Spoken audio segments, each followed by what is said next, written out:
വാർത്താമഴയിലേക്ക് എല്ലാ പ്രിയപ്പെട്ട പ്രേക്ഷകർക്കും സ്വാഗതം. രാഷ്ട്രീയ വിവാദങ്ങൾക്കിടെ പമ്പാ തീരത്ത് നാളെ നടക്കുന്ന ആഗോള അയ്യപ്പ സംഗമത്തിന് ഒരുക്കങ്ങൾ അന്തിമഘട്ടത്തിൽ.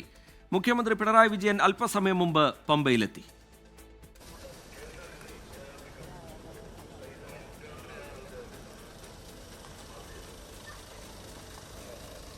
സംഗമത്തിലേക്ക് ക്ഷണിച്ചവരിൽ തമിഴ്നാട്ടിൽ നിന്നുള്ള മന്ത്രിമാർ മാത്രമാണ് പങ്കെടുക്കുകയെന്ന് Devaswom board president PS Prasanth 24-നോട് പറഞ്ഞു. പ്രതിസന്ധിയുടെ ഒരു വിഷയമില്ല. തമിഴ്നാട്ടിൽ നിന്ന് മന്ത്രിമാർ വരുന്നുണ്ട്, കർണാടകത്തിൽ നിന്നൊരു മന്ത്രി വരുമെന്ന് പറഞ്ഞിരുന്നു, ഡൽഹി ലഫ്റ്റനൻറ്റ് ഗവർണർ വരുമെന്ന് അറിയിച്ചിരുന്നു. പക്ഷേ ഇവരെല്ലാം ഇപ്പോൾ വരുന്നില്ല എന്നുള്ളൊരു കാര്യമാണുള്ളത്. പക്ഷേ ഞങ്ങൾ ഇത് സംഘടിപ്പിക്കുന്നത് ആഗോളതലത്തിൽ ഉള്ള അല്ലെങ്കിൽ ഇന്ത്യയിലെ വിവിധ സംസ്ഥാനങ്ങളിൽ നിന്നുള്ള പ്രതിനിധി അയ്യപ്പ ഭക്തരുടെ ഒപ്പീനിയനും അതുപോലെ തന്നെ അഭിപ്രായവും തേടുന്നതിന് വേണ്ടിയിട്ടാണ്. ആഗോള അയ്യപ്പ സംഗമത്തിന്റെ പേരിൽ ശബരിമലയിൽ തീർത്ഥാടകർക്ക് ഏർപ്പെടുത്തിയിരുന്ന നിയന്ത്രണം 24 വാർത്തയ്ക്ക് പിന്നാലെ പിൻവലിച്ചിട്ടുണ്ട്. വിവരങ്ങളുമായി MG പ്രതീഷ് ചേരുകയാണ്. പ്രതീഷ്, വിവാദങ്ങൾ, വിമർശനങ്ങളൊക്കെ ഒരു ഭാഗത്ത്, അതിനിടയിൽ ഇനി സംഗമത്തിലേക്ക് മണിക്കൂറുകളുടെ മാത്രം ദൂരമാണുള്ളത്. മുഖ്യമന്ത്രി പമ്പയിലേക്ക് എത്തിയിട്ടുണ്ട്. ഏറ്റവും ഒടുവിലായി പങ്കുവയ്ക്കാൻ കഴിയുന്ന വിവരങ്ങൾ എങ്ങനെ? ഒരുക്കങ്ങൾ ഏത് ഘട്ടത്തിൽ? MG പ്രതീഷ്. റിജിത്ത് സൂചിപ്പിച്ചതുപോലെ തന്നെ രാഷ്ട്രീയ വിവാദങ്ങളൊക്കെ തന്നെ ഒരു വശത്ത് നിൽക്കുമ്പോഴാണ് ആഗോള അയ്യപ്പ സംഗമം നാളെ പമ്പ മണപ്പുറത്ത് നടക്കുന്നത്. അല്പം മുമ്പാണ് മുഖ്യമന്ത്രി പിണറായി വിജയൻ പമ്പയിലെത്തിയത്. ഈ പമ്പയിൽ ദേവസ്വം മന്ത്രിയും ദേവസ്വം ബോർഡ് പ്രസിഡന്റ് ഉൾപ്പെടെയുള്ളവർ ചേർന്നാണ് മുഖ്യമന്ത്രി പിണറായി വിജയനെ സ്വീകരിച്ചത്. ഇവിടെ മരാമത്ത് ഗസ്റ്റ് ഹൗസിലാണ് മുഖ്യമന്ത്രി താമസിക്കുന്നത്. നാളെ 6 മണിയോട് തന്നെ ഇതുമായി ബന്ധപ്പെട്ടുള്ള രജിസ്ട്രേഷൻ നടപടികൾ ആരംഭിക്കും. അതിന് മുന്നോടിയായുള്ള അന്തിമഘട്ട ഒരുക്കത്തിലാണ് ഇപ്പോൾ ഉള്ളത്. അയ്യപ്പ സംഗമം നടക്കുന്ന പ്രധാന വേദിയായ തത്വമസിയിൽ നിന്നുള്ള ദൃശ്യങ്ങളാണ് നമ്മളിപ്പോൾ കാണുന്നത്. ഈ നാളത്തേക്കുള്ള ട്രയലുകളൊക്കെ തന്നെ ഈ സംഘാടകർ നടത്തുകയാണ്. ഒപ്പം നാളെ രാവിലെ 6 മണിക്ക് രജിസ്ട്രേഷൻ നടപടികൾ ആരംഭിക്കും. നേരത്തെ തന്നെ ഈ പ്രതിനിധികൾ ഇതുമായി ബന്ധപ്പെട്ടുള്ള രജിസ്ട്രേഷൻ എടുത്തിട്ടുണ്ട്. അതുകൊണ്ട് തന്നെ അത് ക്രോസ് ചെക്ക് ചെയ്തായിരിക്കും ഈ വേദിയിലേക്ക് ഈ പ്രതിനിധികളെ കയറ്റിവിടുക. 9:30 തന്നെ ഉദ്ഘാടന ചടങ്ങുകൾ ആരംഭിക്കും. 10 മണിയോടുകൂടി മുഖ്യമന്ത്രി ആഗോള അയ്യപ്പ സംഗമം ഉദ്ഘാടനം ചെയ്യും. നേരത്തെ നിരവധി ആളുകളെ ഈ അയ്യപ്പ സംഗമത്തിലേക്ക് ദേവസ്വം ബോർഡും സർക്കാരും ക്ഷണിച്ചിരുന്നു. പക്ഷേ പ്രതീക്ഷിച്ച ആളുകളൊന്നും തന്നെ എത്തിയിട്ടില്ല. പക്ഷേ തമിഴ്നാട് നിന്നുള്ള 2 മന്ത്രിമാരാണ് പ്രധാനമായും ഈ ചടങ്ങിൽ പങ്കെടുക്കുന്നത്. കർണാടകയിൽ നിന്നുള്ള മന്ത്രി എത്തുമെന്ന് അറിയിച്ചിരുന്നു. ഒപ്പം ഡൽഹി ലഫ്റ്റനന്റ് ഗവർണർ പങ്കെടുക്കുമെന്ന് അറിയിച്ചിരുന്നു. ആ 2 പേരും അസൗകര്യം പറഞ്ഞ് അവസാന നിമിഷം ഒഴിവായിട്ടുണ്ട്. പക്ഷേ ഈ അയ്യപ്പ സംഗമം വലിയ വിജയമാകും എന്നുള്ള ആത്മവിശ്വാസത്തിലാണ് നിലവിൽ ദേവസ്വം ബോർഡും സർക്കാരും ഉള്ളത്. പ്രധാനമായും 3 വിഷയങ്ങളിൽ നാളെ ചർച്ച നടക്കും. അത് ശബരിമല മാസ്റ്റർ പ്ലാനുമായി ബന്ധപ്പെട്ടുള്ള വിഷയത്തിലായിരിക്കും ആദ്യ ചർച്ച നടക്കുക. പിന്നീട് സ്പിരിച്വൽ ടൂറിസം ആയിരിക്കും രണ്ടാമത്തെ വിഷയം. മൂന്നാമത് ശബരിമലയിലെ തിരക്ക് എങ്ങനെ നിയന്ത്രിക്കാമെന്ന കാര്യത്തിലും ചർച്ചകൾ നടക്കും. നാളെ അയ്യപ്പ സംഘവുമായി ബന്ധപ്പെട്ട ഈ തീർത്ഥാടകർക്ക് ചെറിയ തോതിലെങ്കിലും നിയന്ത്രണം ഏർപ്പെടുത്തിയിരുന്നു. 20,000 തീർത്ഥാടകരെയാണ് നാളെ അയ്യപ്പ സംഗമ ദിവസം ദർശനത്തിനായി അനുവദിച്ചിട്ടുള്ളത്. പക്ഷേ തീർത്ഥാടകരെ ഒന്നും തന്നെ തടയില്ല എന്നുള്ള ഒരു പ്രദേശ് ആഗോള അയ്യപ്പ സംഗമ വേദിയിൽ നിന്ന് ഏറ്റവും പുതിയ വിവരങ്ങൾ, വിശദാംശങ്ങൾ പങ്കുവയ്ക്കുകയായിരുന്നു. നാളെ രാവിലെ 10 മണിയോടുകൂടി മുഖ്യമന്ത്രി പിണറായി വിജയൻ ആഗോള അയ്യപ്പ സംഗമം ഉദ്ഘാടനം ചെയ്യും. സ്വർണ്ണപ്പാളി വിവാദത്തിലും അയ്യപ്പ സംഗമത്തിലും നിയമസഭയിലും പുറത്തും ഭരണ പ്രതിപക്ഷ പോര്. അയ്യപ്പന്റെ 4 കിലോ സ്വർണം അടിച്ചുമാറ്റിയവരാണ് സംഗമം നടത്തുന്നതെന്ന് പ്രതിപക്ഷ നേതാവ് VD സതീശൻ തുറന്നടിച്ചു. സഭയിൽ RSSന് ആളില്ലാത്തതിന്റെ കുറവ് VD സതീശൻ ഏറ്റെടുത്തുവെന്ന് മന്ത്രി MB രാജേഷ് കുറ്റപ്പെടുത്തി. തുടർച്ചയായ 3 ദിവസവും പ്രതിപക്ഷത്തിന്റെ ഉപക്ഷേപങ്ങൾ സഭ നിർത്തിവെച്ച് ചർച്ച ചെയ്തിരുന്നു. ഇന്ന് സഭയിൽ പ്രതിപക്ഷം ഉന്നയിച്ചത് ദ്വാരപാലക ശില്പത്തിലെ സ്വർണ്ണപ്പാളി കോടതി അനുമതിയില്ലാതെ അറ്റകുറ്റപ്പണിക്ക് കൊണ്ടുപോയ സംഭവം. ഇത് സംബന്ധിച്ച എല്ലാ കാര്യങ്ങളും ബഹുമാനപ്പെട്ട കേരള ഹൈക്കോടതിയുടെ സജീവ പരിഗണനയിരിക്കുന്ന ബോധ്യപ്പെട്ടതിന്റെ അടിസ്ഥാനത്തിൽ 52 ക്ലോസ് 7 പ്രകാരം നോട്ടീസ് സ്വീകാര്യയോഗമല്ലെന്ന് അറിയിക്കുന്നു. കോടതി പരിഗണനയിലുള്ള വിഷയം മുൻപ് ചർച്ചയ്ക്കെടുത്തിട്ടുണ്ടെന്ന് പ്രതിപക്ഷ നേതാവ് സ്പീക്കറെ തിരുത്തി. പ്രതിപക്ഷത്തെ പരിഹസിച്ച് മന്ത്രിമാരായ P രാജീവും MB രാജേഷും. എങ്ങനെ ശ്രമിച്ചാലും തള്ളാൻ ഇടയുള്ള ഒരു വിഷയം ഇന്നലെ രാത്രി മുഴുവൻ ഇരുന്ന് ഗവേഷണം നടത്തി കണ്ടെത്തിയതാണ്. സഭയിൽ RSSന് ആളില്ലാത്തതിന്റെ കുറവ് പ്രതിപക്ഷ നേതാവ് തന്നെ ഏറ്റെടുത്തിരിക്കുകയാണ്. സ്പീക്കറുടെ നിലപാടിൽ പ്രതിഷേധിച്ച് പ്രതിപക്ഷം ഇറങ്ങിപ്പോയി. സർക്കാരിലെ ചിലരും ദേവസ്വം ബോർഡിലെ ചിലരും ചേർന്നിട്ടാണ് അയ്യപ്പന്റെ 4 കിലോ സ്വർണം കൊള്ളയടിച്ചിരിക്കുന്നത്. എന്നിട്ടാണ് നാളെ അയ്യപ്പ സംഗമം നടത്താൻ പോകുന്നത്. ഇതിനിടെ ആഗോള അയ്യപ്പ സംഗമത്തിന്റെ പേരിൽ ശബരിമലയിൽ തീർത്ഥാടകർക്ക് ഏർപ്പെടുത്തിയിരുന്ന നിയന്ത്രണം ദേവസ്വം ബോർഡ് പിൻവലിച്ചു. അയ്യപ്പ സംഗമത്തിൽ പങ്കെടുക്കാൻ ക്ഷേത്രങ്ങളിലെ തനത് ഫണ്ട് ഉപയോഗിക്കാമെന്ന മലബാർ ദേവസ്വം ബോർഡിന്റെ ഉത്തരവ് ഹൈക്കോടതി സ്റ്റേ ചെയ്തു. 24 തിരുവനന്തപുരം. CPIM നേതാവ് KJ ഷൈനെതിരായ സൈബർ അധിക്ഷേപത്തിൽ കേസെടുത്ത് പോലീസ്. സൈബർ അധിക്ഷേപത്തിൽ പ്രതിപക്ഷ നേതാവിനെതിരെ CPIM രംഗത്തെത്തി. VD സതീശന്റെ ബോംബ് ഇതുപോലത്തെ ബോംബാണെന്ന് കരുതിയില്ല എന്ന് സംസ്ഥാന സെക്രട്ടറി MV ഗോവിന്ദൻ പറഞ്ഞു. KJ ഷൈൻ നൽകിയ അധിക്ഷേപ പരാതിയിൽ ആലുവ സൈബർ പോലീസാണ് കേസെടുത്തത്. ഓൺലൈൻ മാധ്യമങ്ങൾക്കും കോൺഗ്രസ് അനുകൂല സോഷ്യൽ മീഡിയ പേജുകൾക്കുമെതിരെയാണ് കേസ്. പ്രതിപക്ഷ നേതാവ് VD സതീശന്റെ അറിവോടെയാണ് സൈബർ ആക്രമണമെന്നാണ് KJ ഷൈനിന്റെ ആരോപണം. ആ ഒരു പ്രസ്ഥാനത്തെ സംബന്ധിച്ച് ആ പ്രസ്ഥാനത്തിലുള്ള ഉത്തരവാദിത്തപ്പെട്ടവരുടെ പോസ്റ്റുകൾ വന്നിട്ടുണ്ടെങ്കിൽ അതവർ അറിയാതിരിക്കില്ല എന്നാണ് ആ ഒരു ബോധ്യമാണ് എനിക്കുള്ളത്. സൈബർ അധിക്ഷേപത്തിൽ വൈപ്പിൻ MLA KN ഉണ്ണികൃഷ്ണനും പരാതി നൽകിയിട്ടുണ്ട്. DGPക്കും മുഖ്യമന്ത്രിക്കും വൈപ്പിൻ ഉൾപ്പെടുന്ന മുനമ്പം DYSPക്കും ആലുവ SP-ക്കും എല്ലാം ഞാൻ പരാതി കൊടുത്തിട്ടുണ്ട്. ആരോപണങ്ങൾ തള്ളുകയാണ് VD സതീശൻ. ഇതുപോലത്തെ ഏത് കേസ് ഉണ്ടായാലും എൻ്റെ നെഞ്ചത്തോട്ട് കയറുന്നതിന് ആരെവിടെ ഈ കേസ് ഇങ്ങനത്തെ കേസ് ഉണ്ടായാലും പ്രതിപക്ഷ നേതാവിന് എൻ്റെ വീട്ടിലേക്ക് മാർച്ച് ഞാൻ എന്ത് ചെയ്തിട്ടാണ്? KJ ഷൈനും KN ഉണ്ണികൃഷ്ണനുമെതിരെ കേട്ടാലറയ്ക്കുന്ന കള്ളപ്രചാരണം നടത്തുന്നെന്ന് CPIM സംസ്ഥാന secretary MV Govindan. VD Satheesan ഉണ്ടാക്കിയെടുത്ത ബോംബാണെന്ന് പറയുന്നില്ലെന്നും എന്നാൽ സതീശൻ ഉൾപ്പെട്ട നേതൃത്വത്തിന്റെ അറിവില്ലാതെ കോൺഗ്രസ് സൈബർ വിഭാഗം ഇത്തരമൊരു കാര്യം ചെയ്യില്ലെന്നും MV ഗോവിന്ദൻ. പറവൂർ കേന്ദ്രീകരിച്ചാണ് ആസൂത്രണം നടന്നത്. പറവൂർ കേന്ദ്രീകരിച്ചുകൊണ്ടാണ് ഈ അരങ്ങേറ്റം എന്ന് പറഞ്ഞാൽ പ്രതിപക്ഷ നേതാവിന്റെ അറിവില്ലാതെ കോൺഗ്രസ് സൈബർ വിഭാഗം ഇത്തരം ഒരു നിലപാട് സ്വീകരിക്കുമെന്ന് നിങ്ങൾ ആരെങ്കിലും കരുതുന്നുണ്ടോ? ഒരുതരം ജീർണമായ സാഹചര്യത്തിലേക്ക് എത്തിയിരിക്കുകയാണ് കോൺഗ്രസ്. ആർക്കും കോൺഗ്രസിനെ രക്ഷപ്പെടുത്താൻ കഴിയില്ല.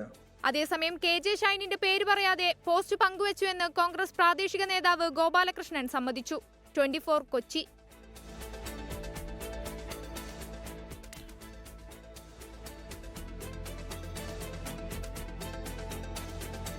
ഇപ്പോഴിതാ ഏറ്റവും ഒടുവിലായ ഒരു വാർത്ത പുറത്തു വരുന്നുണ്ട്. KM ഷാജഹാനെതിരെ മുഖ്യമന്ത്രിക്കും DGPക്കും പരാതി എന്നുള്ളതാണ് ആ വാർത്ത. കുന്നത്തുനാട് MLA PV ശ്രീനിജനാണ് പരാതി നൽകിയത്. എറണാകുളത്തെ CPIM MLA-മാരെ സംശയനിഴലാക്കും വിധം വാർത്ത നൽകി എന്ന് ചൂണ്ടിക്കാട്ടിക്കൊണ്ടാണ് ഇങ്ങനെ പരാതി നൽകിയിരിക്കുന്നത്. സമൂഹ മാധ്യമങ്ങളിലെ പ്രചാരണങ്ങളിൽ മാനഹാനി ഉണ്ടായതായി ഈ പരാതിയിൽ പറയുന്നുണ്ട്. PV ശ്രീനിജന്റെ പരാതിയുടെ ഉള്ളടക്കം എന്താണ് എന്നുള്ള കാര്യം വളരെ വിശദമായി തന്നെ പരിശോധിക്കാം. നിതിൻ അംബുജൻ വിവരങ്ങളുമായി ചേരുന്നുണ്ട് കൊച്ചിയിൽ നിന്ന്. നിതിൻ, ഇപ്പോൾ KM ഷാജഹാനെതിരെ മുഖ്യമന്ത്രിക്കും DGPക്കും മുമ്പിലേക്ക് പരാതി നൽകുകയാണ് PV ശ്രീനിജൻ. എന്താണ് ഈ പരാതിയുടെ ഉള്ളടക്കം? വിവരങ്ങൾ എന്താണ് നിതിൻ അംബുജൻ? ശ്രീജിത്ത്, KM ഷാജഹാനെതിരെ ഇപ്പോൾ മുഖ്യമന്ത്രിക്കും DGPക്കും പരാതി നൽകിയിരിക്കുകയാണ്. കുന്നത്തുനാട് MLA PV ശ്രീനിജൻ എറണാകുളത്തെ MLA-മാരെ സംശയനിഴലാക്കും വിധം വാർത്ത നൽകിയെന്നാണ് ഈ പരാതിയിൽ പറഞ്ഞിരിക്കുന്നത്. അതോടൊപ്പം തന്നെ ഇത്തരത്തിൽ വാർത്ത നൽകിയതിന്റെ പേരിൽ മാനഹാനി ഉണ്ടായെന്നും ഈ പരാതിയിൽ പറയുന്നു. ജില്ലയിലെ 4 CPM MLA-മാരെ സംശയനിഴലാക്കും വിധമാണ് ഒരു വീഡിയോ ചെയ്തിരിക്കുന്നത്. 2021 ഈ വർഷം സെപ്റ്റംബർ 16 യൂട്യൂബിൽ ഈ വീഡിയോ പ്രത്യക്ഷപ്പെട്ടത്. അതിനുശേഷം സമൂഹ മാധ്യമങ്ങൾ വഴി വലിയ തരത്തിലുള്ള മാനഹാനി ഉണ്ടായെന്നാണ് ഈ പരാതിയിൽ പറഞ്ഞിരിക്കുന്നത്. വിരുദ്ധമായ ഈ വീഡിയോക്കെതിരെയും അതോടൊപ്പം തന്നെ ഇത് ചെയ്ത യൂട്യൂബ് ചാനലിനെതിരെയുമാണ് ഇപ്പോൾ PV ശ്രീനിജൻ MLA മുഖ്യമന്ത്രിക്കും DGPക്കും പരാതി നൽകിയിരിക്കുന്നത്. നമുക്കറിയാം KJ ഷൈന്റെ പരാതിയിൽ ഇന്ന് KM ഷാജഹാനെതിരെ പോലീസ് കേസെടുത്തിരുന്നു. പിന്നാലെയാണ് ഇപ്പോൾ മുഖ്യമന്ത്രിക്കും DGPക്കും ഒരു പരാതി കൂടി ഈ വിഷയത്തിൽ എത്തിയിരിക്കുന്നത്. ശരി, നിതിൻ അംബുജൻ കൊച്ചിയിൽ നിന്ന് വിശദാംശങ്ങൾ പങ്കുവയ്ക്കുകയായിരുന്നു. നിയമസഭാ തെരഞ്ഞെടുപ്പ് ലക്ഷ്യമിട്ട് നേമം മണ്ഡലം കേന്ദ്രീകരിച്ച് പ്രവർത്തിക്കാൻ BJP സംസ്ഥാന അധ്യക്ഷൻ രാജീവ് ചന്ദ്രശേഖർ, അനൂപ് ആന്റണി, ഷോൺ ജോർജ് എന്നിവർക്ക് മാത്രമേ സീറ്റ് ഉറപ്പുള്ളൂ എന്ന് പാർട്ടി കോർ കമ്മിറ്റി യോഗത്തിൽ വിമർശനമുയർന്നു.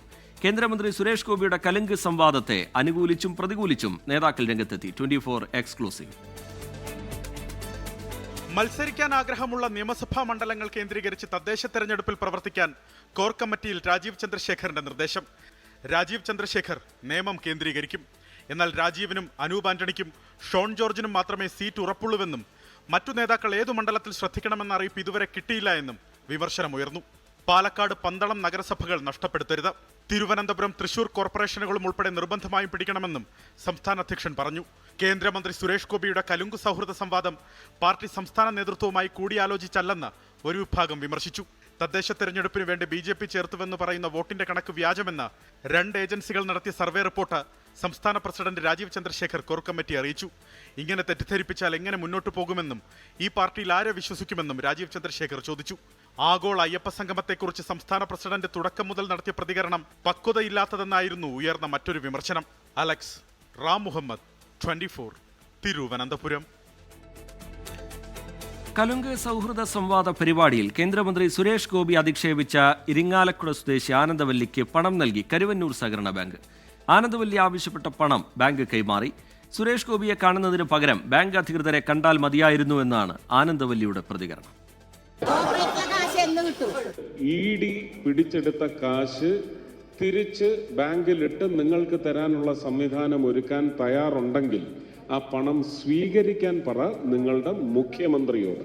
ബുധനാഴ്ച നടന്ന കലുങ്ക് സംവാദ സദസ്സിൽ വെച്ചാണ് സുരേഷ് ഗോപി ആനന്ദവല്ലിയെ അധിക്ഷേപിച്ചത്. സുരേഷ് ഗോപിയെ കാണുന്നതിന് പകരം ബാങ്ക് അധികൃതരെ കണ്ടാൽ മതിയായിരുന്നു എന്ന് പണം കിട്ടിയതിനു ശേഷം ആനന്ദവല്ലി പറഞ്ഞു. പോയി സുരേഷ് ഗോപിനെ കണ്ട നേരത്ത് എനിക്ക് ബാങ്കിന്റെ ആളുകളെ കണ്ടിരുന്നെങ്കിൽ ഈ കാശ് പണ്ടേ കിട്ടിയേനായിരുന്നു. ആനന്ദവല്ലിയുടെ പ്രശ്നം ബാങ്ക് അഡ്മിനിസ്ട്രേറ്റീവ് കമ്മിറ്റിയുടെ ശ്രദ്ധയിൽപ്പെട്ടതിനെ തുടർന്നാണ് പരിഹാരമുണ്ടായതെന്ന് CPM Porathussery local committee secretary RL Jeevanlal പറഞ്ഞു. ആനന്ദവല്ലി ചേച്ചിയുടെ വിഷയം ബാങ്കിന്റെ അഡ്മിനിസ്ട്രേറ്റീവ് കമ്മിറ്റിയുടെയും ചീഫ് എക്സിക്യൂട്ടീവ് ഓഫീസറുടെയും ശ്രദ്ധയിൽപ്പെട്ട മുറയ്ക്ക് ന്യായമായ പരിഹാരം കണ്ടതായിട്ടാണ് മനസ്സിലാക്കാൻ കഴിഞ്ഞിട്ടുള്ളത്. പുള്ളിൽ നടന്ന കലുങ്ക് സംവാദത്തിൽ വീട് അറ്റകുറ്റപ്പണികൾക്ക് സഹായം തേടിയെത്തിയ കൊച്ചുവേലായുധനെ മടക്കി അയച്ചതിന് പിന്നാലെയാണ് ഇരിങ്ങാലക്കുടയിൽ ആനന്ദവല്ലി അധിക്ഷേപം നേരിട്ടത്. നാളെയും തൃശൂരിൽ സുരേഷ് ഗോപിയുടെ കലുങ്ക് സൗഹൃദ സംവാദ സദസ്സ് തുടരും. 24 തൃശൂർ. ലൈംഗികാരോപണ വിവാദങ്ങൾക്കിടെ മണ്ഡലമായ പാലക്കാടെത്താൻ രാഹുൽ മാങ്കൂട്ടത്തിൽ MLAയുടെ നീക്കം. നാളെ പാലക്കാടെത്താനാണ് രാഹുലിന്റെയും അനുകൂലിക്കുന്നവരുടെയും തീരുമാനം. രാഹുലിന് മണ്ഡലത്തിൽ വരാൻ ഒരു വിലക്കുമില്ല എന്നാണ് VK ശ്രീകണ്ഠൻ MPയുടെ പ്രതികരണം. കഴിഞ്ഞ ദിവസം പാലക്കാട് മണ്ഡലത്തിലെ കോൺഗ്രസ് നേതാക്കൾ രാഹുൽ മാങ്കൂട്ടത്തിലിനെ കണ്ടതും മണ്ഡലത്തിലേക്കുള്ള രാഹുലിന്റെ വരവിനെക്കുറിച്ച് ചർച്ച ചെയ്യാൻ തന്നെയായിരുന്നു. ഇന്ന് കൂടിക്കാഴ്ചയുടെ ചിത്രങ്ങൾ പുറത്തു വന്നതിന് പിന്നാലെയാണ് രാഹുൽ മാങ്കൂട്ടത്തിൽ നാളെ മണ്ഡലത്തിലേക്ക് എത്താൻ ഒരുങ്ങുന്നത്. പ്രൊഫഷണൽ കോൺഗ്രസിന്റെ കോൺക്ലേവ് ഞായറാഴ്ച പാലക്കാട് നടക്കുന്നുണ്ടെങ്കിലും രാഹുലിനെ പരിപാടിയിൽ പങ്കെടുപ്പിക്കേണ്ടതില്ല എന്ന നിലപാടിലാണ് DCC നേതൃത്വം. രാഹുൽ മണ്ഡലത്തിലെത്തിയാൽ ഏതു തരത്തിൽ പ്രതിഷേധിക്കണമെന്നതിനെക്കുറിച്ച് BJPയും DYFIയും ആലോചന തുടങ്ങിയിട്ടുണ്ട്. അതേസമയം രാഹുലിനെ ന്യായീകരിച്ച VK ശ്രീകണ്ഠൻ MP വീണ്ടും രംഗത്തെത്തി. MLA എന്നുള്ള നിലയിലുള്ള അദ്ദേഹത്തിന്റെ ഔദ്യോഗിക കൃത്യനിർവഹണം നടത്താൻ യാതൊരു നിയമ തടസ്സവുമില്ല. തടസ്സമുണ്ടെങ്കിൽ സ്പീക്കറാണ് പറയേണ്ടത്. രാഹുൽ മാങ്കൂട്ടത്തിനെതിരെയും അദ്ദേഹത്തെ പിന്തുണച്ച രമേശ് പിഷാരടിക്കെതിരെയും ഫേസ്ബുക്ക് പോസ്റ്റുമായി യൂത്ത് കോൺഗ്രസ് സംസ്ഥാന ജനറൽ സെക്രട്ടറി നീതു വിജയനും രംഗത്തെത്തി. വിവിധ ബ്യൂറോകൾക്കൊപ്പം ശ്രീകുമാരൻ, 24 പാലക്കാട്. സംസ്ഥാന സർക്കാരിന്റെ വികസന സദസ്സ് വിഷയത്തിൽ മലക്കം മറിഞ്ഞ് മുസ്ലിം ലീഗ് മലപ്പുറം ജില്ലാ കമ്മിറ്റി. സ്വന്തം നിലയിൽ വികസന സദസ്സുകൾ സംഘടിപ്പിക്കുമെന്നാണ് പറഞ്ഞതെന്ന് ലീഗ് ജില്ലാ കമ്മിറ്റിയുടെ വിശദീകരണം. വികസന സദസ്സിനോട് സഹകരിക്കില്ല എന്ന UDF തീരുമാനത്തെ നേരത്തെ മുസ്ലിം ലീഗ് മലപ്പുറം ജില്ലാ കമ്മിറ്റി തള്ളിപ്പറഞ്ഞിരുന്നു. തദ്ദേശ വകുപ്പും PRDയും ചേർന്ന തദ്ദേശ സ്ഥാപനങ്ങളിൽ ഈ മാസം 22 മുതൽ അടുത്ത മാസം 20 വരെയാണ് വികസന സദസ്സുകൾ സംഘടിപ്പിക്കുന്നത്. സദസ്സ് ദൂർത്താണെന്നും സഹകരിക്കില്ലെന്നും UDF സംസ്ഥാന നേതൃത്വം നേരത്തെ വ്യക്തമാക്കിയിരുന്നു. വികസന സദസ്സ് ഗംഭീരമായി നടത്തണം, പങ്കെടുത്തില്ലെങ്കിൽ CPIMന്റെ പരിപാടിയായി മാറുകയും സർക്കാർ നേട്ടങ്ങൾ മാത്രം ജനങ്ങൾക്ക് മുമ്പിൽ എത്തുകയും ചെയ്യുമെന്ന് മുസ്ലിം ലീഗ് ജില്ലാ general secretary P. Abdul Hameed MLAയുടെ പേരിലുള്ള സർക്കുലറിൽ പറയുന്നു. ഇത് വിവാദമായതോടെ ജില്ലാ കമ്മിറ്റി നിലപാട് മാറ്റി. വികസന സദസ്സിന്റെ ഭാഗമാകില്ല, സ്വന്തം നിലയിൽ നടത്തും. UDF സംസ്ഥാന നേതൃത്വത്തിന്റെ തീരുമാനത്തിനൊപ്പമാണ് മുസ്ലിം ലീഗ് മലപ്പുറം ജില്ലാ കമ്മിറ്റിയെന്നും വിശദീകരണം. സർക്കാരിന്റെ വികസന സദസ്സിന്റെ ഭാഗമാകില്ലെന്നും സ്വന്തം നിലയ്ക്ക് നടത്തുമെന്നും P. അബ്ദുൽ ഹമീദ് MLA അറിയിച്ചു. 24 മലപ്പുറം.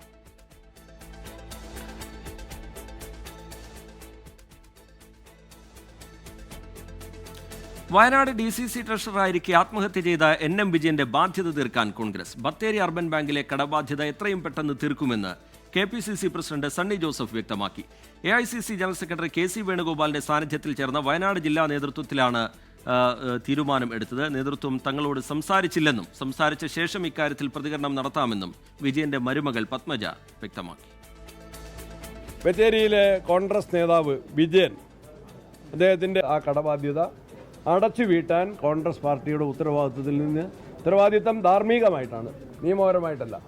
അത് ഞങ്ങൾ പറഞ്ഞിട്ടുണ്ടെങ്കിൽ അതനുസരിച്ച് തന്നെ ആ കടബാധ്യത എത്രയും വേഗം ആ കടബാധ്യത അർബൻ ബാങ്കിലെ കടബാധ്യത ഞങ്ങൾ തന്നെ അടച്ചു വീട്ടുന്നതാണ്.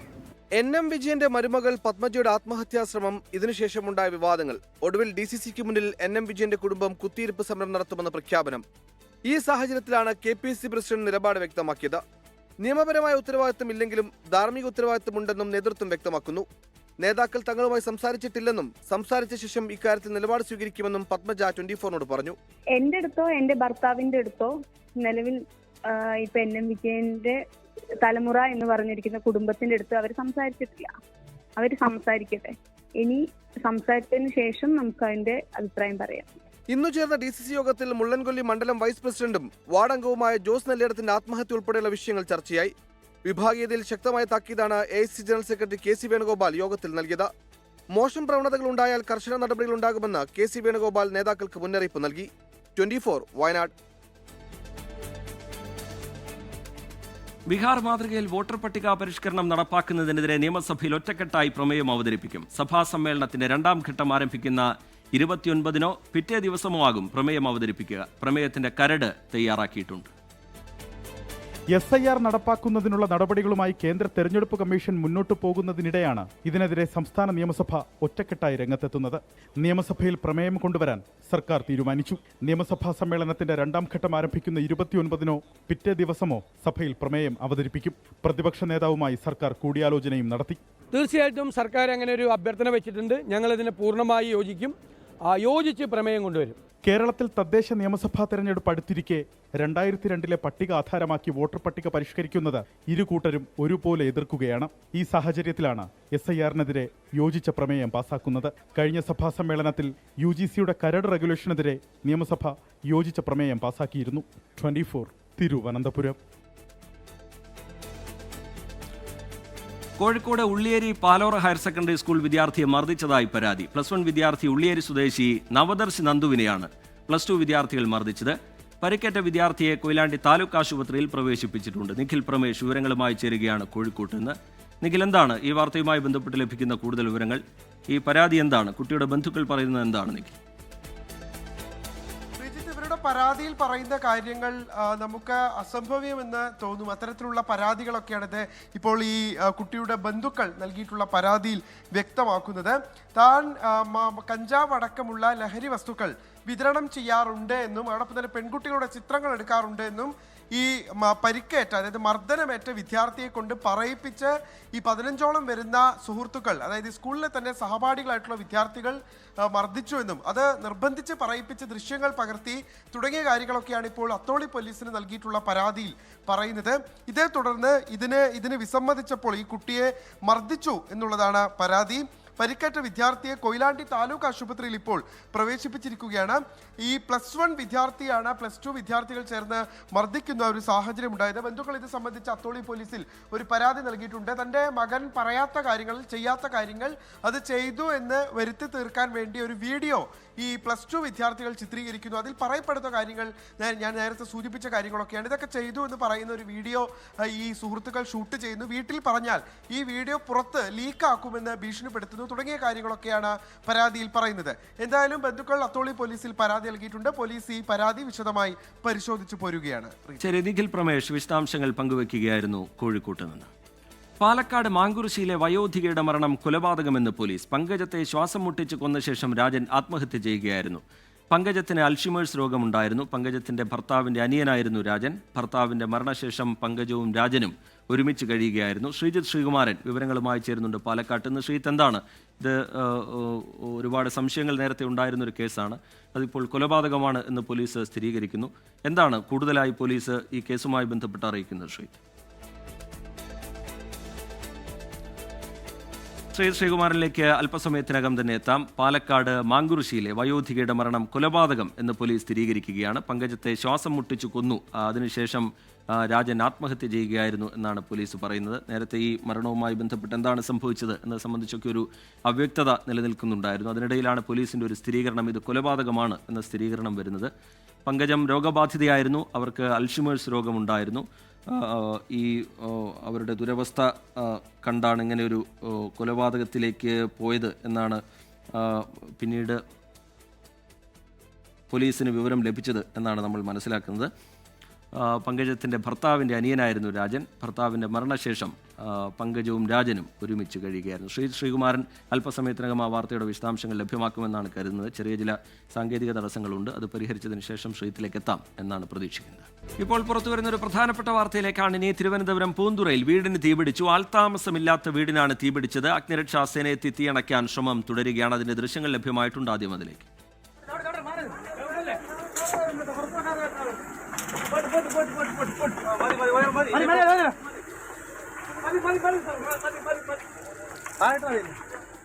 റിനു ശ്രീധർ വിവരങ്ങളുമായി തിരുവനന്തപുരത്ത് നിന്ന് ചേരുകയാണ്. റിനു, ദൃശ്യങ്ങളിൽ നിന്ന് വീട് ഏതാണ്ട് പൂർണ്ണമായി തന്നെ കത്തി നശിച്ചു എന്ന് മനസ്സിലാക്കുന്നു. തീ അണയ്ക്കാൻ കഴിഞ്ഞിട്ടുണ്ടോ? വിവരങ്ങൾ എന്താണ് റിനു? അല്പസമയം മുമ്പാണ് ഇടയാറിലെ ഈ പഴയൊരു തറവാട് വീടാണ്. ഈ തറവാട് വീട്ടിലാണ് തീപിടിച്ചത് എന്നുള്ള വിവരമാണ് നമുക്ക് നൽകാൻ കഴിയുന്നത്. ഇവിടെ ആൾത്താമസമില്ല. ഇവിടുത്തെ ഉടമകളൊക്കെ തന്നെ കരകുളം സ്വദേശികളാണ്. ഇവരുടെ കുടുംബ വീടാണ് എന്നുള്ളതാണ്. തൊട്ടടുത്തൊരു ക്ഷേത്രവും ഉണ്ട്. എങ്ങനെയാണ് തീ പടർന്നത് എന്നുള്ളത് നിലവിൽ ഇവർക്കോ അല്ലെങ്കിൽ നാട്ടുകാർക്കോ വ്യക്തമല്ല എന്നുള്ളതാണ് നമുക്ക് മനസ്സിലാക്കാൻ കഴിയുന്നത്. പക്ഷേ ഫയർഫോഴ്സ് എത്തിയിട്ട് ഇവിടേക്ക് എത്തുവാൻ വേണ്ടി അവർക്ക് കഴിഞ്ഞിട്ടില്ല എന്നുള്ളതാണ്. വലിയ വാഹനങ്ങൾക്ക്, ചെറിയ ഫയർ എഞ്ചിനുകൾക്ക് മാത്രമാണ് ഇവിടേക്ക് വളരെ ബുദ്ധിമുട്ടി. ഉൾപ്രദേശമാണ് ഇടയാറിലെ. ഇവിടേക്ക് എന്താണ് പറയും? അച്ഛമ്മയുടെ കുടുംബമാണ് അച്ഛൻ്റെ. എന്താ ഇത് സംഭവിച്ചത്? അതിനെപ്പറ്റി അറിഞ്ഞുകൂടാ. എൻ്റെ അച്ഛൻ ജനിച്ചതും വളർന്നതും എല്ലാം ഇതിൻ്റെ അകത്താണ്. എൻ്റെ അച്ഛനെ പ്രസവിച്ചതിൻ്റെ അകത്താണ്. ഈ വീടിന് ഇപ്പോൾ തീ പിടിച്ച് എങ്ങനെയാണെന്ന് അറിയാം? അത് ഞങ്ങൾക്ക് അറിഞ്ഞുകൂടാ. ഞങ്ങളിവിടെ ഇല്ലായിരുന്നു. ഇതൊരു 7-7:30 സമയത്താണ് ഇത് ഇവിടുത്തെ നാട്ടിലെ 7 മണി നാട്ടിൽ ഇവിടെ നിന്ന് കൂട്ടുകാരെല്ലാം കണ്ടത്. അപ്പോഴത്തേക്കും ഇത് നല്ല രീതിയിൽ വ്യാപകമായി കത്തിക്കഴിഞ്ഞു. ഈ ഒരു 450 വർഷം പഴക്കമുള്ള ഒരു തറവാടാണ്. തൊട്ടടുത്ത് പ്രസിദ്ധമായ നാരത്ര ക്ഷേത്രമാണ്. നമ്മുടെ പത്മനാഭ സ്വാമി ക്ഷേത്രമായിട്ട് ബന്ധപ്പെട്ട് പ്രവർത്തിക്കുന്ന ഒരു കുടുംബമാണ്. അപ്പം ഇതിന്റെ ചുവര് കംപ്ലീറ്റ് കെട്ടിക്കുന്നത് പഴയ തടിയാണ്. ഇതിന്റെ മേൽക്കൂരയും ചേകരും എല്ലാം ഈ തടിയിലാണ് നിർമ്മിച്ചിരിക്കുന്നത്. അപ്പോൾ ആ തടിയിൽ നിർമ്മിച്ചിരിക്കുന്നത് കൊണ്ട് തന്നെ ഈ തീ പടരാൻ അത്രയും കൂടുതൽ ആളിക്കത്തുവാൻ സാധ്യത കൂടുതലായിരുന്നു. പിന്നെ നമുക്ക് ഇവിടെ നമ്മുടെ പാലം കണ്ടല്ലോ. അപ്പോൾ ഈ പാലം നമ്മുടെ ദ്വീപാണ്. അപ്പോൾ ഇങ്ങോട്ട് വരുവാനുള്ള പാലത്തിന് ഈ പരിമിതിയാണ്, വലിയ വണ്ടി വരാൻ പരിമിതിയാണ്. അതുകൊണ്ടാണ് ഈ ചെറിയ മിനി ഫയർഫോഴ്സിന് വണ്ടിയാണ് വരുന്നത്. ആ 2 വണ്ടി വന്നപ്പം തന്നെ ഇതിൽ അടിക്കുന്ന വെള്ളത്തിന് ഫോഴ്സിൽ പ്രശ്നം ഉണ്ടായിരുന്നു. അപ്പോൾ ചെറിയ വണ്ടി ആയതുകൊണ്ട് തന്നെ അപ്പോൾ അവരെ ഈ വിവരം അറിഞ്ഞെത്തിയതാണ്. അതെ. അപ്പോൾ നമ്മളാണ് ഈ ഫയർഫോഴ്സ് അവരെല്ലാവരും വിളിച്ച് നാട്ടുകാരാണ്. അപ്പോൾ ഈ ഫയർഫോഴ്സ് ചെറിയ വണ്ടി ആയതുകൊണ്ട് തന്നെ ഈ വെള്ളത്തിന് അണയ്ക്കാൻ വേണ്ടിയുള്ള പ്രയാസം ഉണ്ടായിരുന്നു. ആ തീപിടുത്തത്തിൽ എന്തെങ്കിലും ദുരൂഹത വല്ലതും ഉണ്ടോ? ആ ദുരൂഹതയെ കുറിച്ച് അറിയുന്നില്ല. അതിനിപ്പോൾ ബന്ധപ്പെട്ട ഉദ്യോഗസ്ഥർ വന്നിട്ടുണ്ട്, അവർ അന്വേഷിക്കണം ഇതിനെക്കുറിച്ച്. ഇതിപ്പോൾ ആൾത്താമസം ഇല്ല. മുന്നേ ഇവിടെ ആൾത്താമസം ഉണ്ടായിരുന്ന തറവാടാണ്. ഇപ്പോൾ അവരെ ഈ ഇതിൻ്റെ കലവറയും മറ്റു കാര്യങ്ങളായിട്ട് ഉപയോഗിക്കുന്നുണ്ട്. അപ്പോൾ ഈ പ്രധാന വിഷയം എന്ന് പറഞ്ഞാൽ കൗൺസിലറാണ്. കൗൺസിലർ കൂടി ഇപ്പോൾ ഇവിടെ എത്തിയിട്ടുണ്ട്. കൗൺസിലർ, എന്താണ് സംഭവിച്ചതെന്ന് വല്ല വിവരമുണ്ടോ? സംശയം തോന്നുന്നില്ല. ഒരു 8:30 മണിയൊക്കെ ആയപ്പോൾ എന്നെ ഇവിടുന്ന് ഒരു പയ്യനാണ് എന്നെ വിളിച്ച് പറഞ്ഞത് ഇങ്ങനെ ഒരു തറവാട് കത്തിക്കൊണ്ടിരിക്കുകയാണെന്നുള്ളത്. നമ്മളെ പരശുരാമസ്വാമി ക്ഷേത്രത്തിന്റെ കൊടിക്കൂറയൊക്കെ ഈ ക്ഷേത്രത്തിൽ നിന്നാണ് കൊണ്ടുപോയിക്കൊണ്ടിരിക്കുന്നത്. അപ്പോൾ ഇതൊരു 450, എനിപ്പോൾ അറിവ് വെച്ച് നോക്കിയപ്പോൾ 450 കൂടുതൽ പഴക്കമുള്ള ഒരു തറവാടാണ്. അതായത് ഇതിൽ തടി കൊണ്ടാണ് കൂടുതലും ഉള്ളത്. ഇതിപ്പോൾ നമ്മൾ വിളിച്ച് ഫയർഫോഴ്സിൽ അറിയിക്കുകയും പക്ഷേ പെട്ടെന്ന് ഫയർഫോഴ്സിന് എത്താൻ പറ്റില്ല. ചെറിയ വാഹനമാണ് പെട്ടെന്ന് എത്തിയതെന്ന്. എങ്ങനെയാണ്? അതായത് ഇതൊരു ഉൾപ്രദേശമാണ്, ചെറിയൊരു പാലം മാത്രമാണ് ഇവിടെ ഉള്ളത്. ഈ പാലം കടന്ന് ചെറിയ ഫയർ എഞ്ചിന്റെ വാഹനങ്ങൾ മാത്രമേ എത്തൂ എന്നുള്ളതാണ്. അതുകൊണ്ട് തന്നെ ആദ്യം എത്തിയ വലിയ ഫയർ എഞ്ചിനൊക്കെ തന്നെ അവിടെ കിടക്കേണ്ടുന്ന ഒരു സാഹചര്യം. പിന്നെ നാട്ടുകാരെല്ലാം കൂടിയാണ് ഒരു ഇടപെടൽ നടത്തി ചെറിയ വാഹനം ഇവിടെ എത്തിച്ചത്. അപ്പോഴേക്ക് ഈ വീട് പൂർണ്ണമായി കത്തി നശിച്ചിരുന്നു എന്നുള്ളതാണ്. പഴയൊരു തറവാട് വീട്, ഏകദേശം 450 വർഷത്തോളം പഴക്കമുണ്ട് എന്നുള്ളതാണ് നമുക്ക് ഈ ദൃശ്യങ്ങളിൽ നിന്നും ഒപ്പം ഇവർ പറയുന്നത്. ഇവിടെ ആൾത്താമസം ഉണ്ടായിരുന്നു. എന്നാലും ഇപ്പോൾ പൂർണ്ണമായി തീ നമുക്ക് കെടുത്താൻ വേണ്ടി കഴിഞ്ഞിട്ടില്ല എന്നുള്ളതാണ് ഫയർഫോഴ്സ് പറയുന്നത്. പക്ഷേ വീട് പൂർണ്ണമായി കത്തി നശിച്ചിട്ടുണ്ട്. ഏറ്റവും കൂടുതൽ തടികൾ കൊണ്ട് ചുറ്റപ്പെട്ട് അല്ലെങ്കിൽ നിർമ്മിച്ചൊരു വീടാണ്. റിനു ശ്രീധറാണ് സംഭവ സ്ഥലത്ത് നിന്ന് വിവരങ്ങൾ, പ്രതികരണങ്ങൾ ലഭ്യമാക്കിക്കൊണ്ടിരിക്കുന്നത്. തിരുവനന്തപുരം പൂന്തുറയിലാണ് വീടിന് തീപിടിച്ചത്. ആൾത്താമസമില്ലാത്ത വീടാണ്. വീട് പൂർണ്ണമായി കത്തി നശിച്ചിട്ടുണ്ട്. തീ പൂർണ്ണമായി അണയ്ക്കാൻ ഫയർഫോഴ്സിന് കഴിഞ്ഞിട്ടില്ല. അതിനുള്ള ശ്രമം അവർ അവിടെ തുടരുകയാണ്. റിനു ശ്രീധർ വിവരങ്ങൾ പങ്കുവയ്ക്കുകയായിരുന്നു. സംസ്ഥാനത്ത് അമീബിക് മസ്തിഷ്ക ജ്വരം ബാധിച്ച് ഒരാൾ കൂടി മരിച്ചു. തൃശൂർ ചാവക്കാട് സ്വദേശി റഹീമാണ് മരിച്ചത്. ഇയാൾക്ക് എവിടെ നിന്നാണ് രോഗം സ്ഥിരീകരിച്ചതെന്ന് വ്യക്തമല്ല. ഇതോടെ കഴിഞ്ഞ 2 മാസത്തിനിടെ മരിച്ചവരുടെ എണ്ണം 7 ആയി. കടുത്ത ശാരീരിക അവശതകൾ പ്രകടിപ്പിച്ച് ബുധനാഴ്ച കോഴിക്കോട് മെഡിക്കൽ കോളേജിൽ പ്രവേശിപ്പിച്ച റഹീം ഇന്ന് വൈകിട്ടാണ് മരിച്ചത്.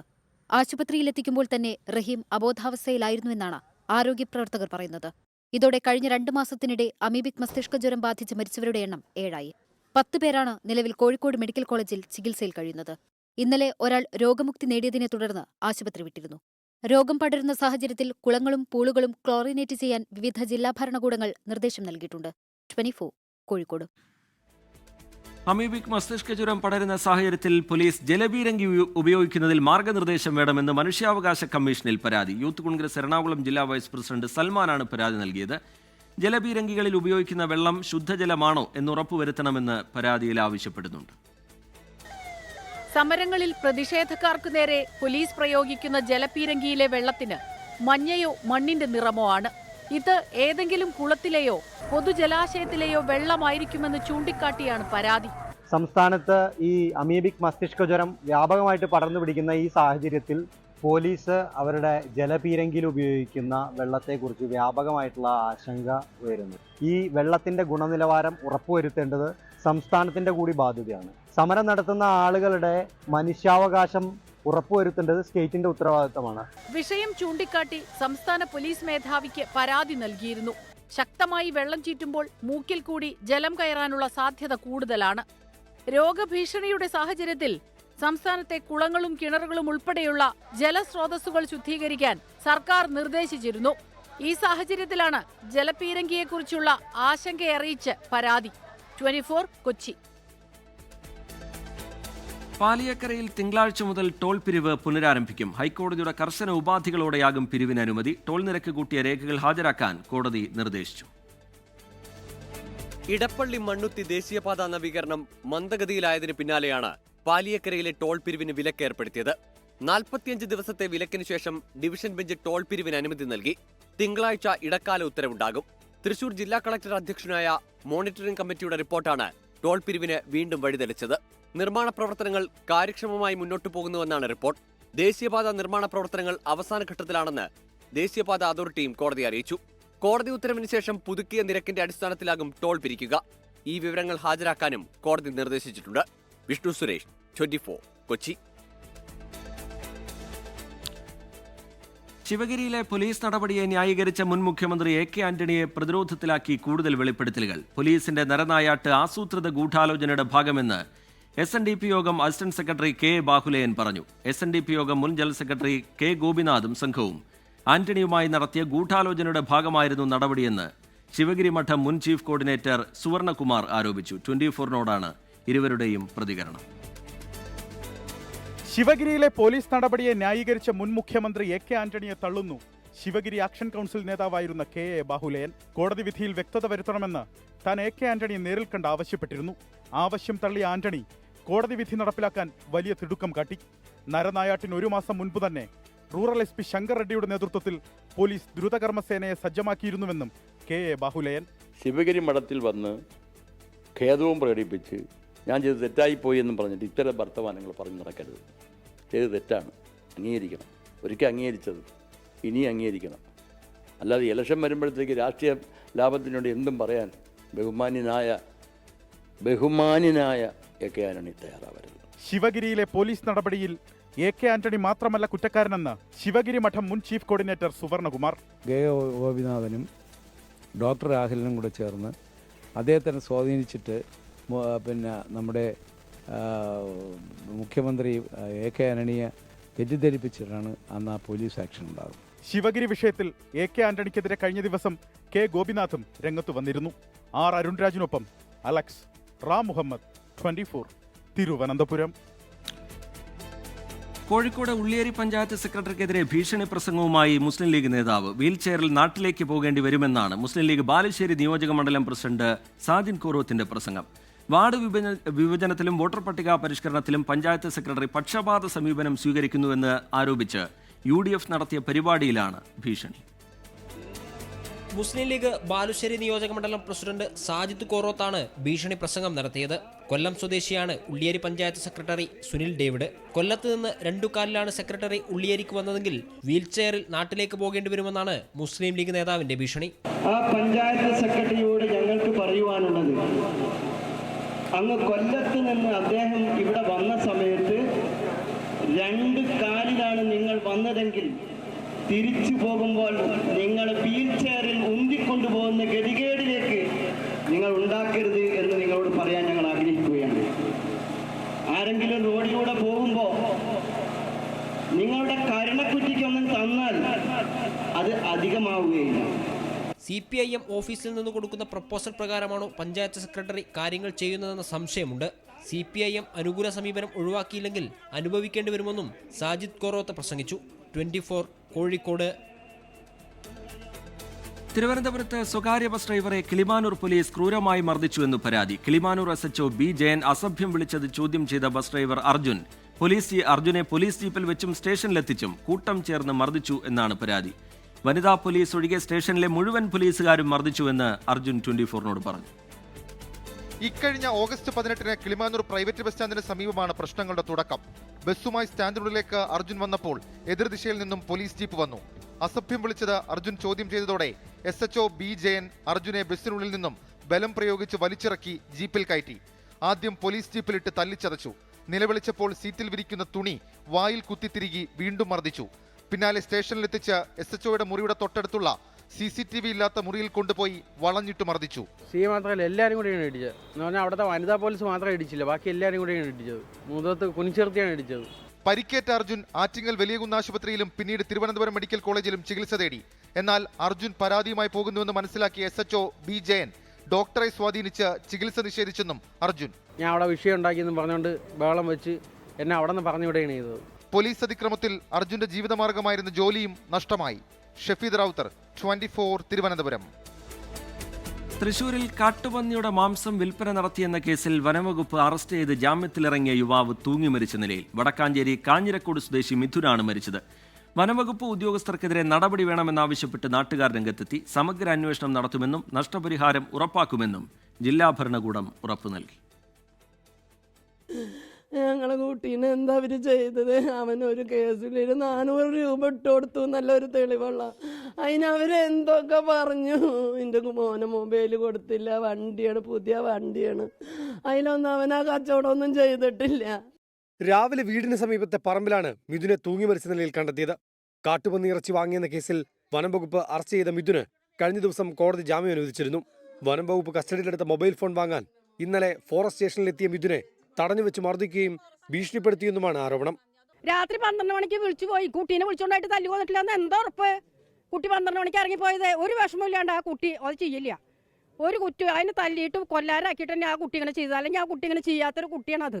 മിഥുന്റെ ഭാര്യയ്ക്ക് ജോലി നൽകണമെന്നും ഉദ്യോഗസ്ഥർക്കെതിരെ നടപടി വേണമെന്നും ആവശ്യപ്പെട്ട് മൃതദേഹം നാട്ടുകാർ തടഞ്ഞുവെച്ചു. സബ് കളക്ടർ നേരിട്ടെത്തി നടത്തിയ ചർച്ചയിലാണ് മൃതദേഹം പോസ്റ്റ്മോർട്ടത്തിനായി വിട്ടു നൽകാൻ നാട്ടുകാരും ബന്ധുക്കളും തയ്യാറായത്. വളരെ ഇമ്പാർഷ്യലായിട്ടുള്ള ഒരു എൻക്വയറി വേണം. ആ ഒരു കാര്യം ജില്ലാ കളക്ടർ തന്നെ ഉറപ്പ് തന്നിരിക്കുന്ന കാര്യമാണ്.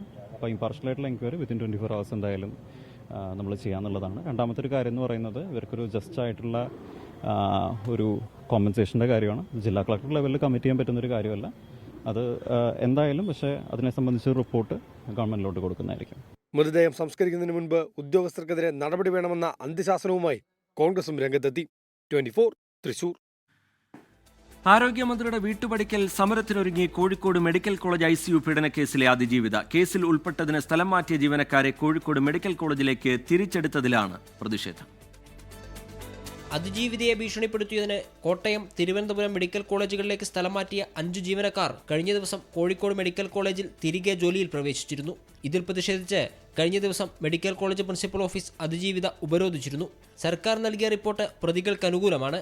ഇതാണ് ജീവനക്കാർ തിരികെ കോഴിക്കോട് മെഡിക്കൽ കോളേജിൽ ജോലിയിൽ പ്രവേശിക്കാൻ കാരണമെന്ന് അതിജീവിത. പ്രതികൾക്കൊപ്പം തന്നെയാണ് സർക്കാർ എന്നും നിൽക്കുന്നത്. ഇതുവരെ നിന്നതുപോലെ തന്നെ സർക്കാർ അനുകൂലിക്കാതെ അവരെ പിന്നെയും തിരിച്ചെടുക്കാൻ പ്രിൻസിപ്പളിനാവില്ലല്ലോ. അപ്പം അതിൽ സർക്കാർ ഇടപെട്ടത് കൊണ്ടാണല്ലോ.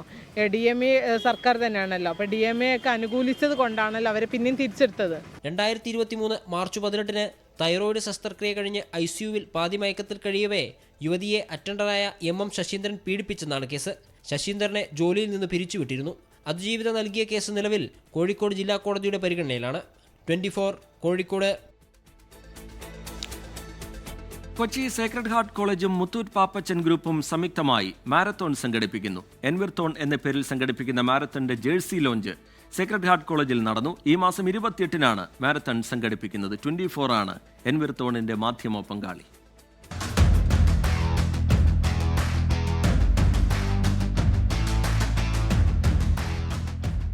അഞ്ച് കിലോമീറ്റർ, 10 കിലോമീറ്റർ, 21.5 കിലോമീറ്റർ വിഭാഗങ്ങളിലായാണ് മാരത്തോൺ ഒരുക്കിയിരിക്കുന്നത്. കായൽ സംരക്ഷണം എന്ന സന്ദേശം യുവാക്കളിലേക്ക് എത്തിക്കാൻ ലക്ഷ്യമിട്ട് എൻവിറത്തോൺ എന്ന പേരാണ് പരിപാടിക്ക് നിശ്ചയിച്ചിരിക്കുന്നത്. മാരത്തോണിന്റെ ജേഴ്സി പ്രകാശനവും മെഡൽ പ്രകാശനവും കൊച്ചി സേക്രഡ് ഹാർട്ട്സ് കോളേജിൽ നടന്നു. അത്ലറ്റ് അരുൺജിത്ത് ഉണ്ണികൃഷ്ണൻ ചടങ്ങ് ഉദ്ഘാടനം ചെയ്തു.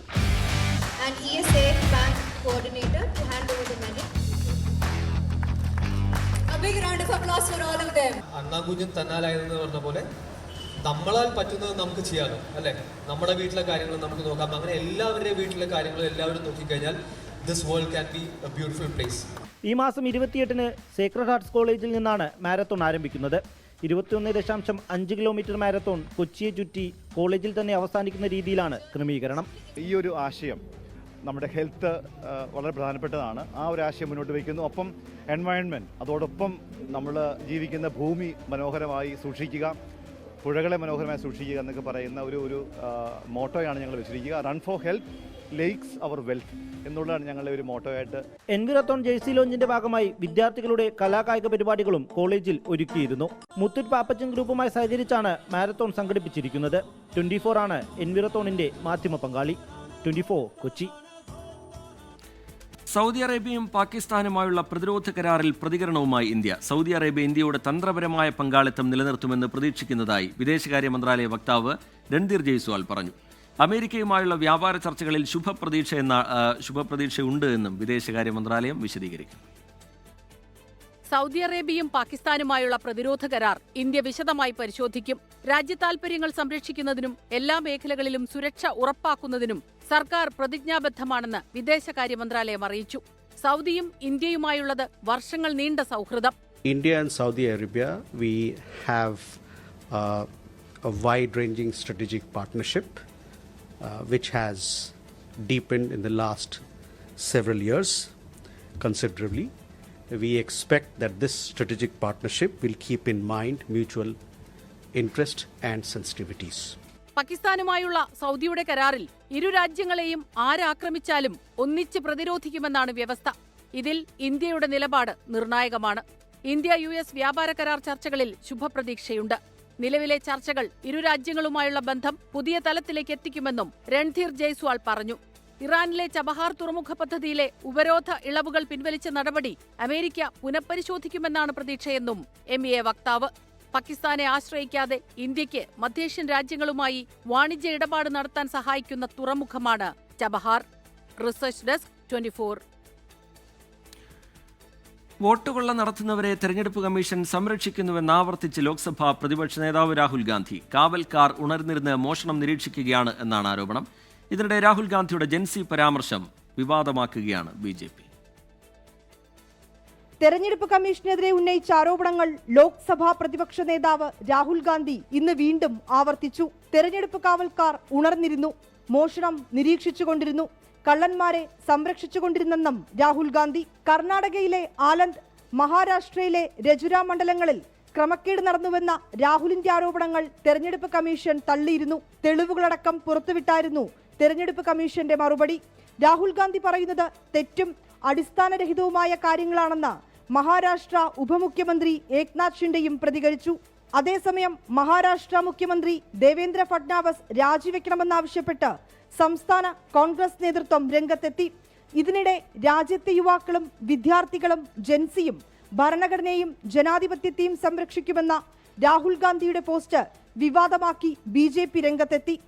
നേപ്പാളിലെ ജൻസി പ്രക്ഷോഭത്തെക്കുറിച്ചുള്ള പരോക്ഷ സൂചനയാണ് ഇതെന്നാണ് ആരോപണം. വോട്ട് കൊള്ളയ്ക്കെതിരായ ഒപ്പുശേഖരണ ക്യാമ്പയിനിൽ എല്ലാവരും പങ്കെടുക്കണമെന്ന് പ്രിയങ്ക ഗാന്ധി ആഹ്വാനം ചെയ്തു. I urge all of you to join our Vote Chori signature campaign. Just as every vote counts, every signature counts, every one of your voice standing up for democracy, standing up for the constitutional values which we are fighting for our constitution. 24 Delhi. Argentina football ടീമിന്റെ സൗഹൃദ മത്സരത്തിന് Kochi Jawaharlal Nehru stadium വേദിയായേക്കും. ഔദ്യോഗിക പ്രഖ്യാപനം 2 ദിവസത്തിനകം മുഖ്യമന്ത്രി നടത്തും എന്നാണ് സൂചന. സർക്കാർതല പരിശോധനകൾ പൂർത്തിയായെന്ന് GCDA ചെയർമാൻ K. ചന്ദ്രൻപിള്ള പറഞ്ഞു. തിരുവനന്തപുരം കാര്യവട്ടം സ്റ്റേഡിയത്തെയായിരുന്നു ആദ്യം പരിഗണിച്ചിരുന്നത്. എന്നാൽ ടീമിന്റെ സൗകര്യങ്ങൾ പരിഗണിച്ച് കൊച്ചിയെ തെരഞ്ഞെടുക്കുകയായിരുന്നു. നവംബറിലാണ് മത്സരം. ലോകത്തെവിടെയായാലും ഏത് സമയത്തും 24 വാർത്തകളും ഓഗ്മെന്റഡ് റിയാലിറ്റി പാക്കേജുകളും എക്സ്പ്ലെയിനറുകളും വിശദമായി കാണാൻ ഞങ്ങളുടെ YouTube ചാനൽ നിങ്ങൾക്ക് സബ്സ്ക്രൈബ് ചെയ്യാം.